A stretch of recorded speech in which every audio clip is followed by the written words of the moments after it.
literally so chic to have an ex-husband. Like, Okay, I find this so interesting because it's just like so fascinating to see how much public opinion changes as time passes and as information comes out. Because back in the day, I feel like women couldn't even grasp the idea that like divorce could be a good thing for them because there was so much stigma around being like a woman in her late 20s and single and her being like spoiled goods or whatever. It's like if you're not chosen by your early 20s when you're impressionable, dumb, and insecure, then no one's gonna want you. But now there's actual information that shows that unmarried, childless women are the happiest on earth.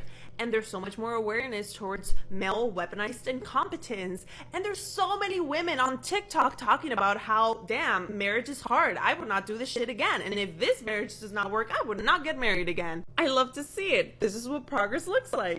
So I was discussing dating with my stepmom, and I joked and said, you know what, the problem is I'm just very attracted to the conventionally attractive man that most other people agree is attractive. I thought she would laugh. No. This woman stares directly into my eyes, directly into my soul, and tells me that I will never find love in that group. And honestly, I know that she's right. And yet I'm not quite sure how to break the habit. Funny. It's always the whole bitches that be looking for a man of God. After y'all been ran the fuck through, now you want a man of God? Get out of here, bitch. You going to hell. You need to stop. Go ahead and repent for those sins and find you a regular degular.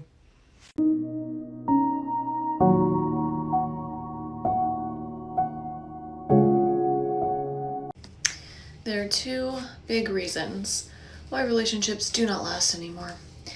One of them is this illusion that people have really bought into, that there's this abundant selection of partners out there. And that's just simply not true. People always think the grass is greener, and it's not. And if you continue to leave relationships to move on to the next person, you will always be met with the same lesson that you didn't learn before. There isn't this like mysterious force behind your relationships dictating whether they work out or not. The force is you. The force is your beliefs. It's your desires. It's your thoughts. It's how you feel about the relationship and whether you really want it to work or not. We've gotten to this point where no one really has to put in effort for anything at all anymore. Everything is automated. Everything is digital. Everything is immediate, super easy. And that has bled over into how we approach relationships. Once people feel challenged to grow and to put in any amount of effort or energy, they leave because they're like, you know what, this shouldn't take effort. Like, if you're my soulmate, it should just happen. It should be easy. There should be no conflict. You shouldn't make me feel uncomfortable. But real things require that.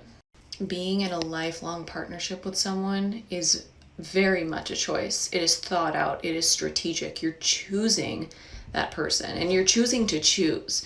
It's not just happenstance, and it's not supposed to be super easy all of the time. It requires not just love, but it requires honesty and respect, a willingness to listen, a willingness to grow and to do better and try to meet another person's needs, even if sometimes yours are not being met.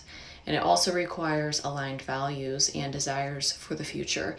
That's a huge one, and a lot of people don't consider that. They just go based off of chemistry, and chemistry is great, but a lasting, lifelong partner requires a lot more than that. These types of relationships require both people to be able to withstand the very many versions of the other person that they're going to be met with throughout their life, and a lot of people can't handle that. And the second thing is pride, because pride gets in the way of transparent communication. And a lasting relationship requires transparency and humility. You cannot be prideful and expect your relationship to last forever. Pride will always have people acting selfish in a situation that requires selflessness. So if you're only worried about your own needs, or you're too prideful to even communicate your own needs, it will not work. There's levels to Valentine's Day flexing, and you can't keep up with the girlies who getting cheated on by rich men. You can't keep up with it. Stay in your lane. Like if you got a good man who love you and treat you well on a daily basis, you should not be online trying to compare what he did for you to a girl who getting cheated on 364 days out of the year and then able to get online and flex for one day, right? Yes, you're going to see that decorated hotel room with the flowers and roses everywhere. You're going to see the designer stuff all over the bed. You might even see a car, right? But all she really wanted was him to stop cheating on her and stop embarrassing her. But instead, he just bought her more of the same stuff she done already had, did more of the same stuff that he always do.